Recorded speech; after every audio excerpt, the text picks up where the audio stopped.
समाधि ले लूंगा। और मैं कोई इस तरह का टीचर नहीं हूं कि इस पर हमको एफआईआर करके डरवा दे लोग, कबाड़ देंगे। क्योंकि गुरु रहमान ईमानदार था, है और रहेगा। ये साले चोर SDM, DSP, registrar, CTO, education अधिकारी बनेंगे चोरी करके, धन कुबेरों के औलाद, तो वो बेच देंगे बिहार को, बर्बाद कर देंगे। बीएसएससी जैसा सड़ा आयोग सड़ना चाहते हुए भी निकल जाता है, क्योंकि सड़ा हुआ है। 8 साल से एक परीक्षा कंडक्ट नहीं करा पाई है, उसमें सुधीर कुमार, परमेश्वर राम जैसे लोग को जेल भी जाना पड़ा। पेपर देखे तो सी ग्रुप का सारा क्वेश्चन मिला हुआ था, तो मुझे लगा कि मैं पागल हो गया और मैं चिल्लाने लगा डकबंगला पर अकेले। आर.के. महाजन जैसे व्यक्ति को जब स्वास्थ्य में थे तब, शिक्षा में आए हैं तब, बीपीएससी के चेयरमैन बने हैं तब, उनके आने से ये गड़बड़ी ज्यादा बढ़ गई है। माननीय मुख्यमंत्री नीतीश कुमार को चाहिए कि आर.के. महाजन को भी इस लपेटे में ले। हुजूर, राज्य के मुखिया हैं आप, अब तो बेटी को 35% आरक्षण दिए, अब बेटी के बाप हमको फोन करके पूछ रहे हैं कि गुरुजी, अब हम सोच रहे हैं कि बेटी को बुला लें, कहे कि क्वेश्चन में लिख हो जा रहा है, तो आरक्षण से क्या फायदा बेटियों का, हम ब्याह कर देते, इसका मर्द जो चाहेगा वो करा देगा। इसका तार जहां तक जाए, शिक्षा माफिया हो, विधायक हो, मंत्री हो, एमपी हो, धन कुबेर हो, उसको अरेस्ट कीजिए। बेईमान को बेल नहीं, ईमानदार को जेलने की परंपरा चलिए। गांधी ने कहा था कि मैं हिंदुस्तान के बालू से कांग्रेस से बड़ा आंदोलन खड़ा कर दूंगा 1942 में। उसी तरह मैं कह रहा हूं कि मैं अहिंसा के बल पर सत्ता को हिलवा दूंगा और गांधी मैदान से प्रगति मैदान तक जाऊंगा। अहिंसा, अहिंसा, अहिंसा। सर 3 दिन से मैं खाना ठीक से नहीं खाया हूं।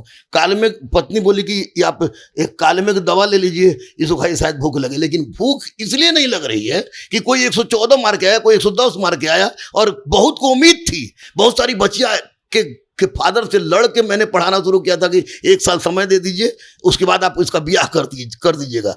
राज्य के मुखिया हैं, अगर इन चोरों को पोठिया से लेके बरारी तक को जेल पहुंचा दिए तो हम 6.5 लाख क्या पूरे गांधी मैदान में युवाओं की फौज को खड़ा करके एक ग्रेट सैल्यूट के साथ आपका स्वागत करवाऊंगा। 66वीं बीपीएससी में क्वेश्चन आउट हुआ था औरंगाबाद में, वरना औकात नहीं थी कि 108 कटअप चला जाता। पढ़ेगा बिहार, बढ़ेगा बिहार का नारा लगाते हैं, हम आपके साथ हैं। शराबबंदी में हम आपके साथ हैं, ग्रेट सैल्यूट करते हैं। दहेजबंदी की बात करते हैं, ग्रेट सैल्यूट करते हैं। आप महिलाओं को 35% आरक्षण दिए, ग्रेट सैल्यूट करते हैं। हे प्रभु, 2014 में जाके तो बहुत चोर जेल गया, 2017 में जाके तो रूबी राय कांड में बहुत जेल गया, तो अब तो जागिए। सवालों का सिलसिला, बीपीएससी का एग्जाम, विद्यार्थियों का जीवन, उसके बाद बिहार के सारे बच्चों का करियर। इन्हीं सारे सवालों पर बिहार पिछले 4 दिनों से चल रहा है और हमको लगता है कि सारे पत्रकारों को सारे शिक्षकों के पास जाकर उनका रिएक्शन लेना चाहिए। इसीलिए हम रोज किसी एक शिक्षक के पास जाते हैं, बैठकर पूछते हैं कि जो सरकार ने किया है और जिस तरीके से उनका रवैया इतिहास से चला आ रहा है, वो बिहार के बच्चों को कहां ले जाएगा। गुरु रहमान सर है हमारे साथ। बहुत लोग बहुत कुछ बोल रहा है, लेकिन हम मीठापुर में उस दिन देखे थे कि मीठापुर 10 घंटा तक जाम था। वहां नीचे बैठा लड़का को पानी नहीं मिल रहा था, दुकान पे इतना भीड़ था, और घर नहीं पहुंचा, पेपर लीक हो गया और अभी ड्रामेबाजी चल रहा है। एक आदमी को अरेस्ट किया जा रहा है, फिर उसको छोड़ दिया जा रहा है, कहा रहा है सबकी पूछताछ कर रहे थे। क्या चल रहा है सब? देखिए, एक बात मैं स्पष्ट रूप से बता दूं कि बजरंगबली के सिवा मैं किसी से नहीं डरता। और सर 24 साल से मैं पढ़ा रहा हूँ। 24 साल पढ़ाने का एक अलग कहानी, कभी आएंगे तो पर्सनल मेरी जिंदगी है कि क्यों मैं पढ़ा रहा हूँ 24 साल से। बीपीएससी की ही मुद्दा नहीं है ये मुद्दा आपको सिपाही भर्ती बोर्ड हो, क्वेश्चन वायरल होता है, आपको फायरमैन की परीक्षा हो, क्वेश्चन वायरल होता है। बीएसएससी जैसा सड़ा आयोग सड़ना चाहते हुए भी निकल जाता है, क्योंकि सड़ा हुआ है।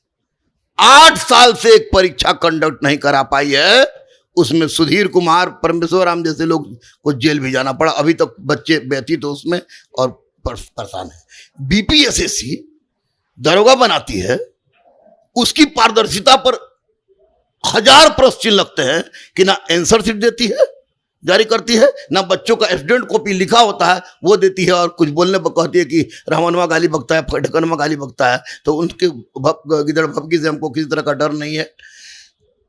बीपीएससी में भी ये परंपरा बड़ी पुरानी चल रही है। आपको याद होगा रजिया तबस्सुम जेल गई थी, अध्यक्ष थी बीपीएससी की। आपको याद होगा लक्ष्मी राय जेल गए थे। आपको एक रामाश्रय सिंह सस्पेंड हुए थे, याद होगा, एक सस्पेंड हुए थे। 66वीं बीपीएससी में क्वेश्चन आउट हुआ था औरंगाबाद में, वरना औकात नहीं थी कि 108 कटअप चला जाता। मैंने तो इस बार अपने बच्चों को परीक्षा से पहले बता दिया था कि 105 से ज्यादा कटअप नहीं जाएगा, 105 इसलिए कि मुझे लग रहा था कि नहीं होगा। लेकिन जब उस दिन थैलेसीमिया डे था, मैं संडे को लेके आ रहा था, डाक बंगला पर ब्लड दे के आ रहा था, परसमा से बिहार रत्न का सम्मान भी उनको मिला। तो मैं उस दिन से आ रहा था, तो कुछ चैनल वाले लोग आए और तो हम सोचे कि कटअप लोग पूछेगा, तो हमने बोला कि 103 से 6 के बीच में कटअप। बोला नहीं कटअप नहीं, ये क्वेश्चन पेपर देखिए तो सी ग्रुप का सारा क्वेश्चन मिला हुआ। तो मुझे लगा कि मैं पागल हो गया और मैं चिल्लाने लगा डाक बंगला पर अकेले। मुझे खुद नहीं समझ में आ रहा था क्या हुआ, मैं चिल्लाने दौड़ने लगा। तब तक बहुत सारे मीडिया लोग आगे पूछने लगे। तो स्पष्ट से मैंने माननीय मुख्यमंत्री नीतीश कुमार जी को कहा कि आप पढ़ेगा बिहार बढ़ेगा बिहार का नारा लगाते हैं, हम आपके साथ हैं। शराबबंदी में हम आपके साथ हैं, ग्रेट सैल्यूट करते हैं। दहेजबंदी की बात करते हैं, ग्रेट सैल्यूट करते हैं। आप महिलाओं को 35% आरक्षण दिए, ग्रेट सैल्यूट करते हैं। हे प्रभु, 2014 में जाके तो बहुत चोर जेल गया, 2017 में जाके तो रूबी राय कांड में बहुत जेल गया, तो अब तो जागिए। और माननीय मुख्यमंत्री नीतीश कुमार जी जागे। आज जागने के बाद आर्थिक अपराध इकाई की 12 सदस्यीय टीम बनी, जिसके एडीजी नैयर हसनैन खान है और साइबर सेल सब मिल के इसमें काम कर रहा है। और निश्चित रूप से एक बात बता दूं कि 315 से 322 में आर्टिकल में है परीक्षा को संचालित कराना इस तरह की, लेकिन 320 में एक स्पष्ट रूप से चीज लिखा हुआ है आर्टिकल 320 में कि यूपीएससी या कोई भी राज्य की संस्था जो परीक्षा कंडक्ट कराती है तो उस संस्था का अध्यक्ष जिम्मेवार होता है, रिस्पॉन्सिबल होता है किसी चीज के लिए। तो उस दृष्टिकोण से मैं स्पष्ट रूप से माननीय मुख्यमंत्री नीतीश कुमार को से रिक्वेस्ट कर रहा हूं आपके चैनल के माध्यम से कि हुजूर, राज्य के मुखिया हैं आप, अब तो बेटी को 35% आरक्षण दिए, अब बेटी के बाप हमको फोन करके पूछ रहे हैं कि गुरुजी, अब हम सोच रहे हैं कि बेटी को बुला लें, कहे कि क्वेश्चन में लिख हो जा रहा है, तो आरक्षण से क्या फायदा बेटियों का, हम ब्याह कर देते, इसका मर्द जो चाहेगा वो करा देगा। तो बड़ी तकलीफ पहुंचती है। तो आर.के. महाजन जैसे व्यक्ति को जब स्वास्थ्य में थे तब, शिक्षा में आए हैं तब, बीपीएससी के चेयरमैन बने हैं तब, उनके आने से ये गड़बड़ी ज्यादा बढ़ गई है।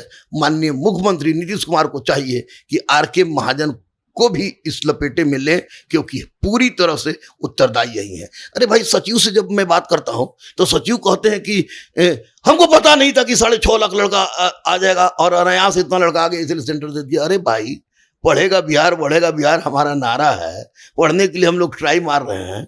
लड़का सब दाल भात छिप के लिए खा के पढ़ रहा है सब, लेकिन पढ़ रहा है सब। तो वैसी परिस्थिति में अगर 2 साल बाद 20 लाख लड़का हो जाएगा तो क्या आप लड़का को कहिएगा कि अपने अपने घर क्वेश्चन ले जाओ और फिर जमा कर देना? ये पूरी तरह से आयोग इज 100% रिस्पॉन्सिबल फॉर दिस। और माननीय मुख्यमंत्री जी जब तक सोए हुए थे तब तक रिस्पॉन्सिबल थे, अभी जागे हैं और उनसे नम्र निवेदन है कि आप छोटी मछली हो या बड़ी मछली, अभी सीओ वीडियो ये सब पकड़ा है तो पोठिया है सब, इसका तार जहां तक जाए, शिक्षा माफिया हो, विधायक हो, मंत्री हो, एमपी हो, धन कुबेर हो, उसको अरेस्ट कीजिए। बेईमान को बेल नहीं, ईमानदार को जेल की परंपरा चलिए। जीरो टॉलरेंस की बात आप करते हैं तो उसको सामने निभाइए। अगर इन केस माननीय मुख्यमंत्री जी ऐसा नहीं कर पाए तो मैं आपको बता दूं कि जिस तरह गांधी ने कहा था कि मैं हिंदुस्तान के बालू से कांग्रेस से बड़ा आंदोलन खड़ा कर दूंगा 1942 में, उसी तरह मैं कह रहा हूं कि मैं अहिंसा के बल पर सत्ता को हिलवा दूंगा और गांधी मैदान से प्रगति मैदान तक जाऊंगा। अहिंसा अहिंसा अहिंसा। सरकार चाहती कि हिंसा हो जाए, क्योंकि हिंसा होगी 2-4 बात बदल जाएगा, पिटाएगा सब लड़का तो लड़का आएगा नहीं। अहिंसा, रोड पर सूझ जाएंगे, रोलर चलवा दीजिए, बम से उड़वा दीजिए, लेकिन हम उफ नहीं बोलेंगे, क्योंकि गांधी का देश है, बापू का देश तो है ही, बुद्ध का भी देश है। और अहिंसा से बड़ी कोई ताकत नहीं है। निश्चित रूप से माननीय मुख्यमंत्री पर अभी हमको विश्वास है, वेट फॉर वॉच की स्थिति में है। सीबीआई की बात मैं इसलिए नहीं कर रहा हूं क्योंकि सीबीआई पास जाएगा तो मामला लटकेगा और 1.5-2 साल लग जाएगा।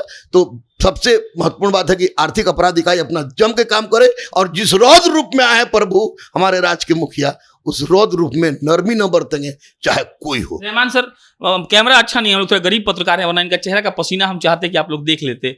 एक मास्टर जो मतलब हजारों बच्चों को दरोगा बनाया, पढ़ा लिखा के बहुत अमीर बना दिया, एक अच्छे पद पर बैठा दिया, उस मास्टर को कैसा लगता है जी जब फोन करता होगा सब तो मन करता है कि खत्म कर दें? आप लोगों को लगेगा क्योंकि लोग तुलसी तेरे देश के भांति लोग 3 दिन से, परमीन मेरा छोटा भाई भी है, टीचर भी है, प्रशांति भी था, 3 दिन से मैं खाना ठीक से नहीं खाया हूँ। काले में पत्नी बोली कि आप एक काले में दवा ले लीजिए, इसको खाइए शायद भूख लगे, लेकिन भूख इसलिए नहीं लग रही है कि कोई 114 मार के आया, कोई 110 मार के आया, और बहुत को उम्मीद थी। बहुत सारी बच्चियां के फादर से लड़ के मैंने पढ़ाना शुरू किया था कि 1 साल समय दे दीजिए, उसके बाद आप इसका ब्याह कर दीजिएगा। तो मुझे समझ में नहीं आ रहा, मैं जल्द समाधि ले लूंगा भाई मेरे, मैं जल्द समाधि ले लूंगा, जल्द समाधि ले लूंगा। और मैं कोई इस तरह का टीचर नहीं हूं कि इस पर हमको एफआईआर करके डरवा दे लोग, कबाड़ देंगे, क्योंकि गुरु रहमान ईमानदार था, है और रहेगा। और हमारी जांच के लिए इंटरपोल तक की एजेंसी को बुलाइए, लेकिन सबसे पहले ये काम कीजिए कि चोरमन को जेल भेजवाइए माननीय मुख्यमंत्री जी। और आरके महाजन जैसे व्यक्तित्व को नैतिकता के, अब रेलवे में रेल एक्सीडेंट हुआ था, नीतीश जी की कोई गलती नहीं थी, उन्होंने इस्तीफा दे दिया, आप मुखिया हैं, और इसमें तो 100-150 क्वेश्चन आउट हो गया, इसके पहले हाथ से लिखा आता था। और ये आरके महाजन को अभी तक शर्म नहीं आ रहा कि वो रिजाइन नहीं दे रहा है, उसकी गिरफ्तारी होनी चाहिए क्योंकि उसने गलत किया है। दूसरी सबसे बड़ी बात आपको बता दें, चलिए आरा से ही हुआ, तो एक बात आपको बता दें कि क्वेश्चन जहां जाती है तो वहां पर एक मजिस्ट्रेट होता है, जैसे कि BDO थे, एक पुलिस अधिकारी होता है, फोर्स होते हैं सुरक्षा के लिए, प्रिंसिपल होता है, और BPSC का एक सदस्य होता है जिसको ऑथराइज किया जाता है, और तीनों के सामने तीनों के सिग्नेचर से फटता है वो। और आपको ये पता होगा, आपने कल न्यूज़ 18 पर मेरा डिबेट देखा होगा, तो आपको पता होगा कि क्या कहा था, वो जो जिसमें सेव होता है, जिसमें सेव होता है, कोई मैटर सेव होता है उसको, हाँ पेन ड्राइव, हाँ हम चकचक में कोरोना काल में हम मोबाइल लिए हैं, हम किताब वाला दिया है, तो पेन ड्राइव में क्वेश्चन था, हमको न्यूज़ 18 के संजय जी बताया, रजनीश बताया, पेन ड्राइव में क्वेश्चन था। और एक पेज को पेन ड्राइव में डालने में आपको 1 से 1.5 मिनट लगा होगा, तो 21 पेज में कितना लगा होगा सोच लीजिए। निश्चित रूप से बहुत बड़ा गंदगी है। माननीय मुख्यमंत्री नीतीश कुमार से मैं स्पष्ट रूप से कह रहा हूं, सुन लीजिए सरकार, मेरी भी, आप राज्य के मुखिया हैं, अगर इन चोरों को पोठिया से लेकर बरारी तक को जेल पहुंचा दिए तो हम 6.5 लाख क्या पूरे गांधी मैदान में युवाओं की फौज को खड़ा करके एक ग्रेट सैल्यूट के साथ आपका स्वागत करवाऊंगा। लेकिन आप अपने रौद्र रूप से पीछे मत हटिएगा, क्योंकि ये साले चोर SDM, DSP, registrar, CTO, education अधिकारी बनेंगे चोरी करके, धन कुबेरों के औलाद, तो वो बेच देंगे, बिहार को बर्बाद कर देंगे। झारखंड का हाल देख रहे हैं ना, 20 करोड़ रुपया एक IAS के घर से कैश मिलता है। अगर हम लोग को गिना नहीं जा रहा, हम लोग को दिखा देते, हम लोग बेहोश हो जाएंगे, बिना एनेस्थेसिया के बेहोश हो जाएंगे। 20 करोड़ रुपए के बाप रे बाप का, और लालच लग रहा था कि लेके भाग आवे, इस तरह की परिस्थिति, बाप रे बाप, ये गंदगी, ये सारी गंदगी है, सब कुछ बंद हो जाएगा। शराब पर सब, मैं बहुत बड़ा समर्थक हूँ नीतीश कुमार का शराबबंदी पर। भले अब चोरी छुपे जो पिए तो अब सबका मुंह तो नीतीश कुमार सुगने नहीं जाएंगे। बच्चियों को 35% आरक्षण दिया, उसको बहुत बड़ा समर्थक हूँ। और दहेजबंदी की बात करते तो मेरा तो भाई लव मैरिज है, तो हमारा तो 201 रुपये में ब्याह हो गया था, लेकिन अब लड़का लड़की समझे। लेकिन अगर इसमें माननीय मुख्यमंत्री अपने रवैये पर अड़े रहे और सारे चोर को जेल भेज दिए, आरके महाजन सहित, तो एक नजीर पेश होगा, इतिहास में उदाहरण के रूप में प्रस्तुत किए जाएंगे माननीय मुख्यमंत्री नीतीश जी। मैं आपके जनता से यही कहना चाहूंगा। चलिए, मेरा नाम प्रशांत राय है। इन्होंने जो कहा उसको सुना जाना चाहिए, इन्होंने जो कहा उस पर बहुत गौर करना चाहिए, क्योंकि आर.के. महाजन जैसे लोग या जो भी लोग जो इन्वॉल्व हैं डायरेक्टली या इनडायरेक्टली, क्योंकि ये एक आदमी का एक अफसर का काम नहीं हो सकता है कि पूरा प्रश्न पत्र लीक कर दे। 10वां का 12वीं का और किसी छोटे मोटे एग्जाम का प्रश्न पत्र लीक होता है तो चलिए समझ में आता है, लेकिन बीपीएससी जैसे प्रतिष्ठित संस्था का प्रश्न पत्र लीक होना कहीं ना कहीं इस बात की ओर संकेत कर रहा है कि हम जहां रह रहे हैं वो बर्बाद हो चुका है। एक सर मैं ये बोलेंगे कि देखिए, बहुत लोग कह रहा है कि मुआवजा दीजिए, मुआवजा दीजिए, मुआवजा जी का किसी का हस्बैंड और वाइफ मरी, मुआवजा दीजिए, एक्सीडेंट हुआ मुआवजा दीजिए, तो जिंदगी का एक्सीडेंट हो गया है, मुआवजा मत दीजिए। मुआवजा कभी देने का प्रावधान भी नहीं है, देगी भी नहीं सरकार, हम जान रहे हैं। लेकिन अगली बार जब भी परीक्षा हो तो निश्चित रूप से स्वच्छ होगा। हम मुझे पता है कि माननीय मुख्यमंत्री रौद्र रूप में, मैं किसी पार्टी का प्राथमिक सदस्य नहीं हूँ, ये मत बोलिए कि कोई हमारे मौसा है, बिल्कुल नहीं, मैं दिल की बात बोल रहा हूँ, सच बोल रहा हूँ। और राज्य के मुखिया हैं, इस पर विश्वास करना मेरा पहला कर्तव्य है, क्योंकि मैं पढ़ा लिखा आदमी हूँ। अगर मैं कहूँ सीबीआई, इंटरपोल, तो मैं जाहिल होऊंगा, क्योंकि मुझे अपने राज्य के सिस्टम पर विश्वास करना चाहिए। माननीय मुख्यमंत्री से एक और अपील आपके माध्यम से कर रहा हूँ कि अगली बार जब भी परीक्षा जहां भी जाए, तो जो भी बच्चा परीक्षा देने जाए, चाहे अररिया जाए, किशनगंज जाए, यूक्रेन कहीं नहीं भेजिए। जो बस और ट्रेन से जाए तो उनका आने जाने का भाड़ा आप बिल्कुल माफ करवाइए, कोई मुआवजा मत दीजिए, क्योंकि बच्चे बहुत गरीब हैं, बहुत बिलख रहे हैं। अगर ऐसा कर दिए तो लव यू मुखिया जी, बिहार के मुखिया जी, क्रांति ला देंगे युवाओं के साथ। आपके चरणों पे सब युवा चले आएगा, लेकिन इन चोरवा को खाली अब भेज दीजिए, चोरवा से पूछिए। चलिए, आप जनता नेशन देख रहे थे, ये रहमान सर थे, इनकी बात को अगर आप गौर से सुनेंगे तो आपको समझ में आया कि लॉजिक क्या होता है। बहुत बहुत धन्यवाद।